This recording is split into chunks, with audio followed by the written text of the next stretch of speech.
Actuellement à Addis Abeba, en Éthiopie, chez mon copain Emmanuel, qui a un grand appartement dont j'ai voulu profiter pour réaliser cet épisode spécial débutant où je vais vous présenter le vocabulaire lié à la maison.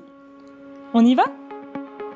Dans une maison ou un appartement, il y a souvent plusieurs pièces. Il y a généralement un salon, une cuisine, une salle de bain, des toilettes, une ou plusieurs chambres. Parfois, on trouve aussi une salle à manger, une entrée, une buanderie, un dressing. Cela dépend de la taille et de l'agencement de la maison. Je suis dans le salon.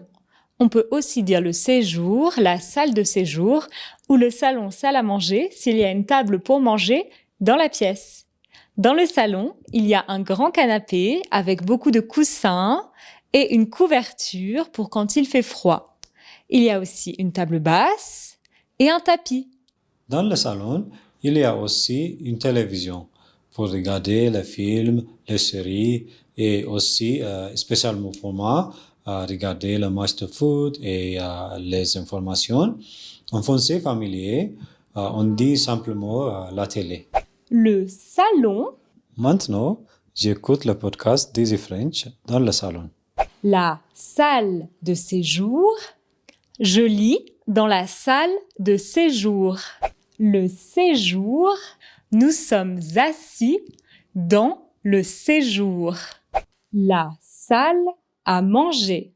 Il n'y a pas de salle à manger ici. Maintenant, on est dans la cuisine.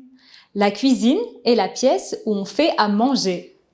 Dans la cuisine, il y a des plaques de cuisson et un four pour cuire les aliments. Il y a aussi un évier pour faire la vaisselle. Et bien sûr, il y a un congélateur et un réfrigérateur pour garder les aliments au frais. La cuisine, Je suis dans la cuisine. Notre cuisine est grande et pratique. la chambre, Je suis dans la chambre. La chambre est la pièce où on dort.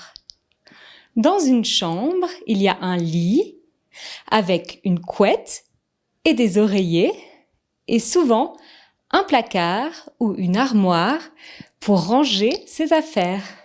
Hélène se repose dans la chambre.